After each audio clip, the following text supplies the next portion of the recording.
know I'm only on 1 day a week. I get it. I'm gonna have to jump on GarageBand and start sawing something together. This is the Hal Sparks Show. Wow, and a guitar note, and then progressive, and all. Yeah, it's gonna be good. Hey Hal, did you mean something like this?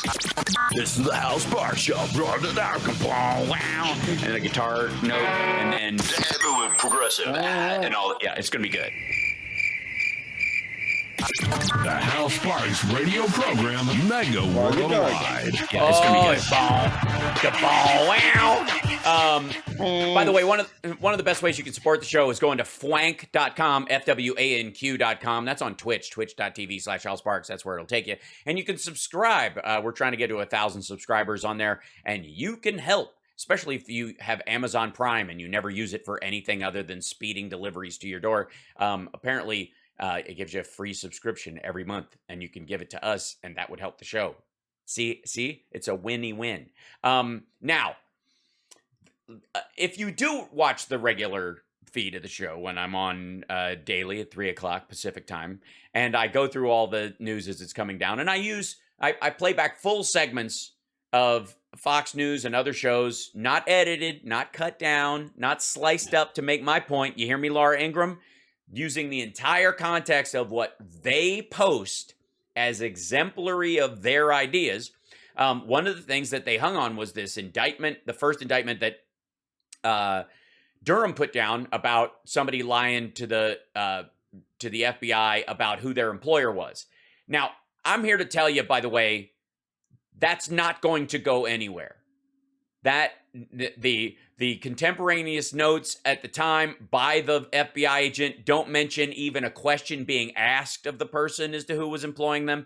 They worked for the law firm, but not directly for the campaign. There's all kinds of wiggle room. Sorry, welcome to our side of the circumstance where I've had to, give bad news to liberals and progressives about why certain people haven't been indicted because of plausible deniability. And in the case of Trump in general, like plausible idiocy.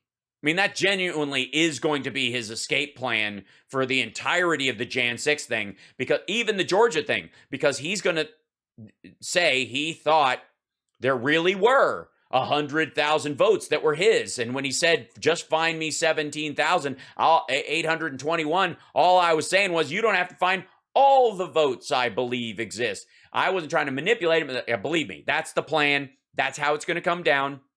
The only way that the Georgia DA is going to be able to bust him for this is if they find and get communications between him and others that show that he did not actually believe it at the time, or that he was being manipulated by other people who didn't, and therefore it was BS. Or that he did not, he was told by the Secretary of State this was not true, and, he was weighing in good faith Rudy Giuliani's assertions over the Republican, Attorney General of, and Secretary of State and Governor of Georgia. So, but the big thing is Durham's going to ride into the rescue. Where's Durham? The whole thing, where's Hunter turned into where's Durham near the end after the election when it just didn't do any good and it was just a big boohoo fest. What's this Durham thing? And he finally dropped some indictments. All of them, basically him breaking wind in a paper bag and popping it is the effect that it will have, in terms of legal precedent. And I'm not the only one that thinks so. When this came out, I said that even though he's going after the 3 indictments he's put out, none of them go after the substance of the Steele dossier. They simply attempt to impeach the sources of the Steele dossier, and thereby trying to create a fruit of the idiot tree that he can have some sort of escape plan on. The idea is that if those guys were lying about working with the Clinton campaign, then they must have been lying about the content of the thing. Instead of going, they worked for the Clinton campaign, and one of the reasons they worked for the Clinton campaign was because even though politically they might even lean Republican, they viewed Donald Trump as a threat because of the evidence they'd seen against him. Much like anybody, it seems, in the Justice Department, from Jeff Sessions on, including Chris Christie, it seems, and we'll get to that in a little bit, that the easiest path to becoming biased against Donald Trump apparently is to see the evidence against him. Apparently, it is. There's enough of it floating around where people go, "Oh yeah, I can't. I'm out in regular order." So, there is an op-ed on Fox News's site that finally begrudgingly makes all the points I have been making for months about what Durham has been trying to do and failing miserably at. Primarily, there's three key points in this editorial. First one, Durham has not charged that there was an overarching conspiracy to defraud the federal court motivated by a desire to portray Trump as a clandestine agent of Russia. That would be the, oh my God, the Russian collusion thing is a hoax. Durham's not charging that. He can't charge that because he can't prove that. He has no evidence himself to countermand that argument, because there's a lot of evidence that there was communication. There's a lot of evidence that they were carrying water for him and that they were tacitly protecting him. And basically, it was one of these, when a candidate, remember those weird videos of Ted Cruz smiling, hugging his family and with his brother, or those weird Mitch McConnell shots from a while ago? Remember that stuff? And like is that those videos of that sound that they would just put out for people to make like the super PACs to use? Yes. And that's exactly it. They cannot give that footage to a super PAC, but they can post it online free of charge on it's not a private video. Everybody who posts YouTube videos, there's like public, private, and unlisted. They put it up as an unlisted video, meaning you really only find it if you stumble across it or what the search term they put in the tags on it is. Like, you make a specific one that's wink, winky, wink, wink, and you've agreed to this a long time ago before the campaign, right?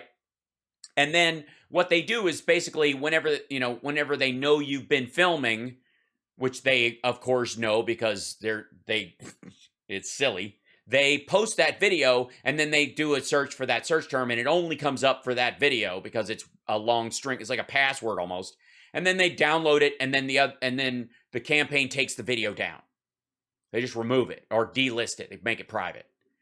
Well, that is obviously getting around the super PAC law. That is obviously coordinating with a super PAC under the table. It's a scheme that the Republicans used, ham-handedly, but largely getting away with it.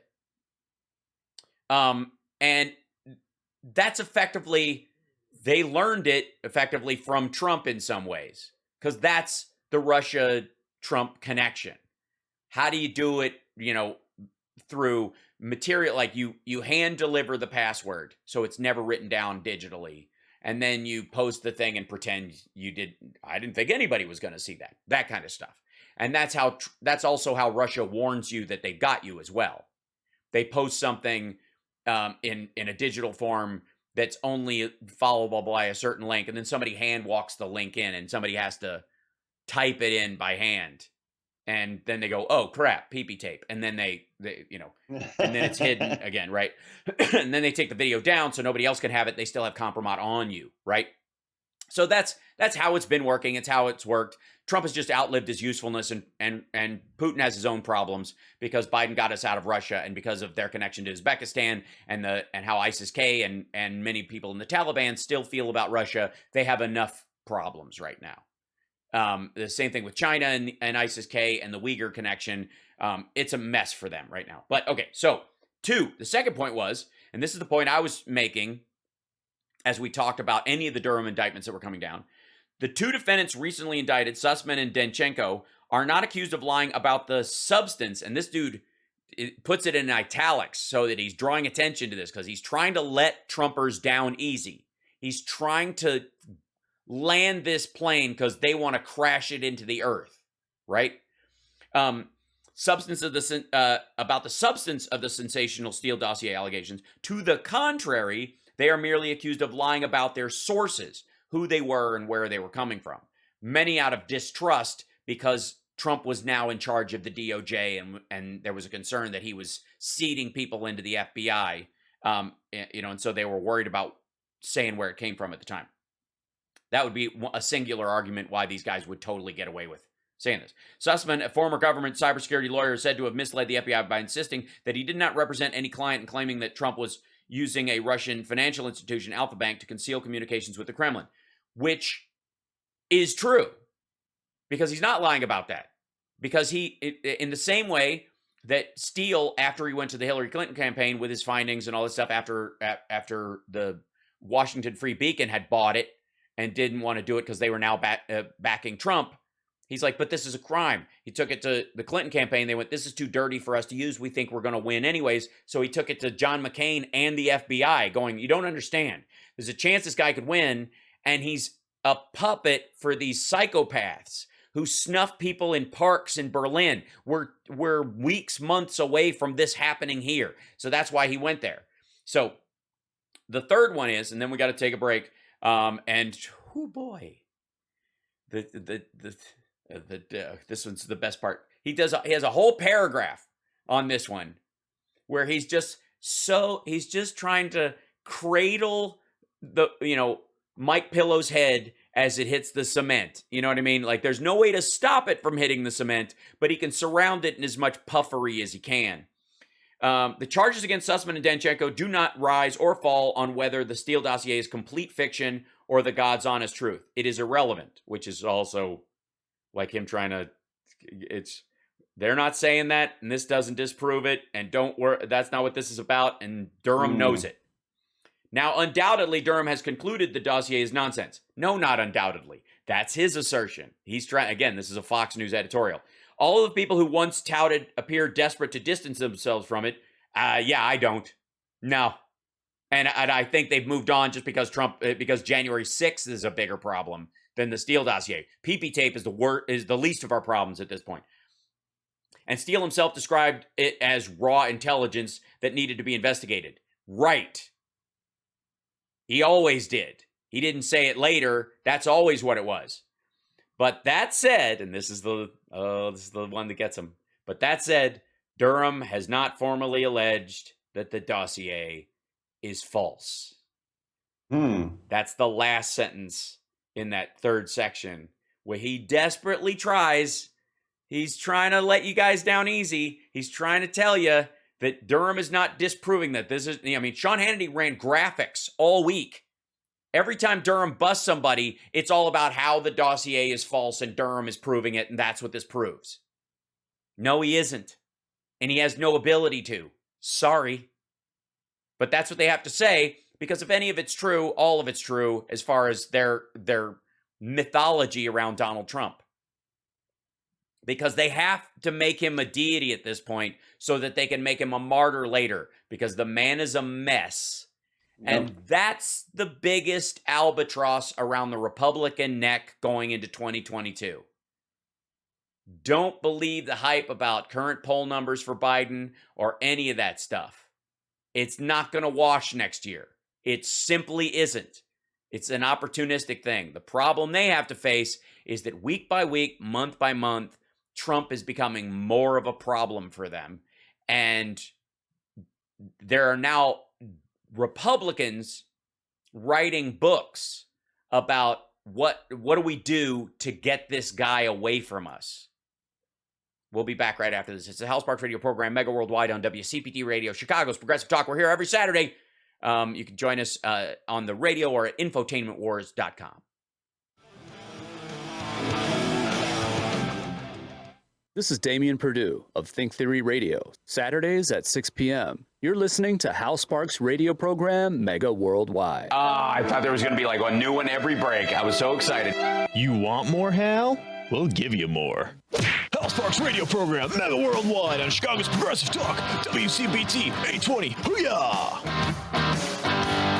I have to say, is it wrong that punching sound effect made me want to remind everybody that the director's cut of Rocky IV is out, and I will be watching it. What's different about the director's cut?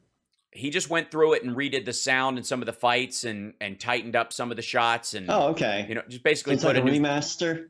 Yeah, it's like a remaster, and I'm for it, and I love that movie. It's basically a series of music videos and fight scenes, and what could be better?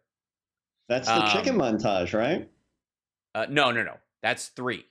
Or Oh, you're 2. right. That 2. is 3. 2 is the chicken. That's 2 is the that's Mickey telling him that let's see.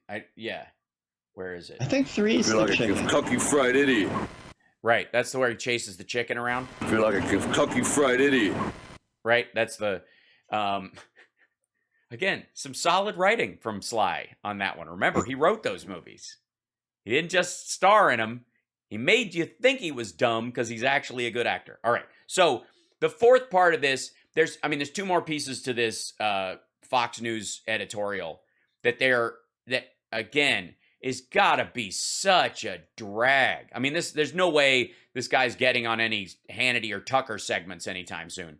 But the fourth one says, even Durham's first indictment months ago against FBI lawyer Kevin Kleinsmith, he did not allege that the dossier was false. Rather, he accused Kleinsmith of withholding a piece of information that was true, namely that Trump campaign advisor Carter Page had been an informant for the CIA. Which, by the way, that's why the CIA is doing all these advertisements. Like, please join the CIA. Please, we need diversity. We need other people. We just can't Peter Principle moronic white guys in here anymore. We got to have a broader swath of people. And then 5, finally, this is, oh God, poor people. All 3 of the false statements and indictments Durham has filed so far proceed on the theory that, quote, the FBI was duped, not that the Bureau intentionally lied to the court. Even the FBI's Kleinsmith was accused of lying to an FBI agent, not to a federal judge. If Durham were building toward an overarching indictment alleging a corrupt conspiracy between the Clinton campaign and the FBI to deceive the court, he would not be charging people with lying to the FBI. This is the and again, even that lie about Carter Page, which, by the way, the primary one wasn't that he was a CIA informant, but that he was known to have carried documents essentially for the government before, which would lower the chance they would extend his FISA warrant, not raise the chance that they would do it. It was actually that lie from Kevin Kleinsmith was to benefit Carter Page. That was to get people off of Carter Page's back. The fact that they extended it was because, have you seen this idiot on Chris Hayes' show? There is no way. He's a twitchy mess. He's lying out his backside. This is garbage. That's so amazing. I remember Eyebrow Gate with him. Oh, good Lord. I mean, I've never seen anybody hit on Chris Hayes that hard. I swear to God.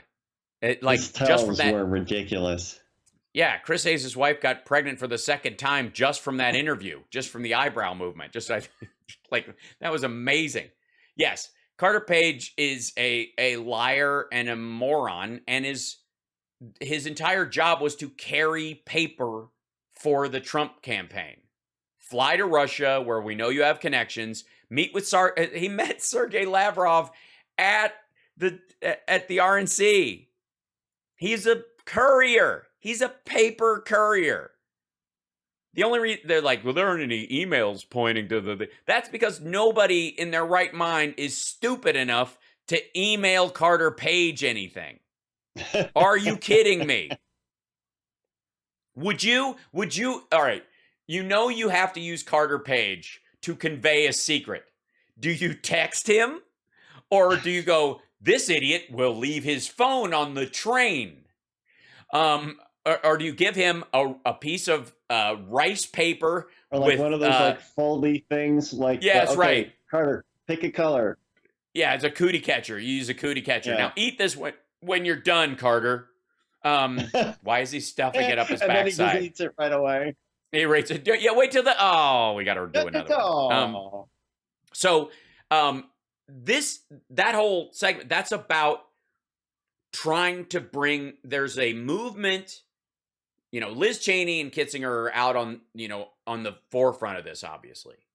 But there is a movement within the Republican Party to slowly, switch this, the golden idol for the bag of sand without triggering the darts from the walls. This is their Indiana Jones moment, and they are failing miserably. They're doing, I mean, ultimately, like they're going to fare about as well as Tepito, the guy who was helping him, helping Indiana Jones, if you'll recall.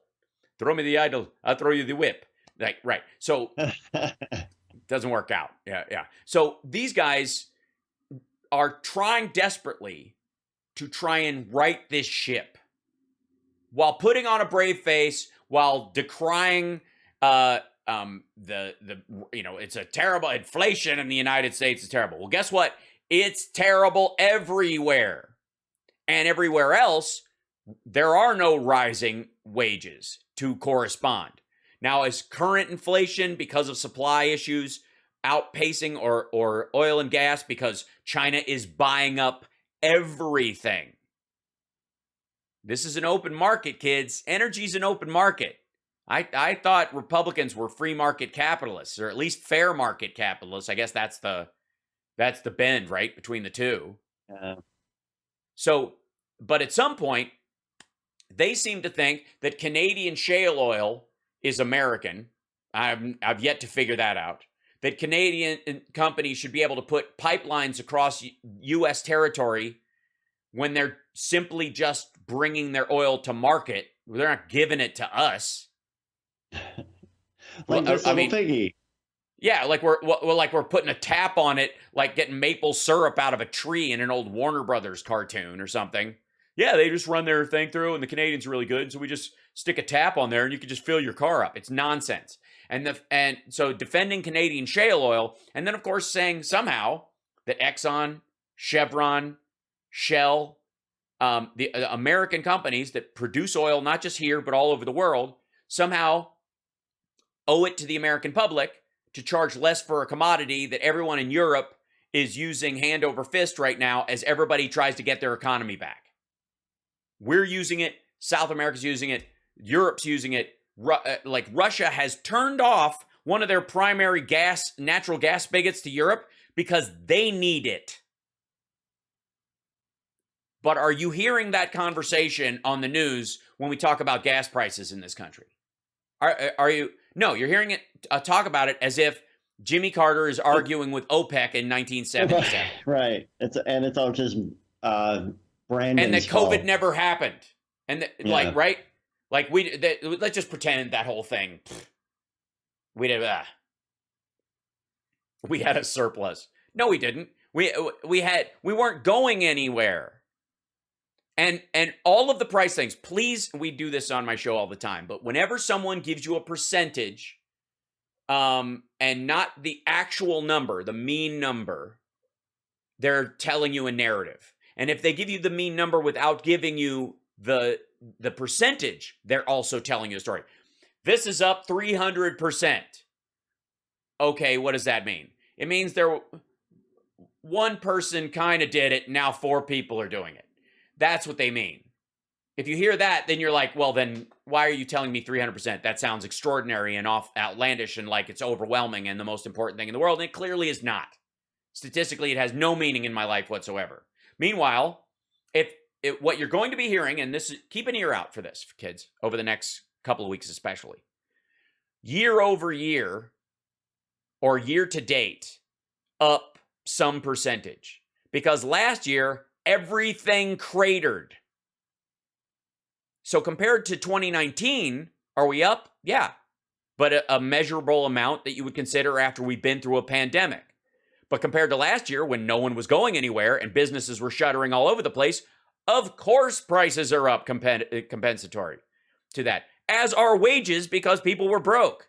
We got to take a break. We'll be back right after this. Chris Christie is gunning for Trump.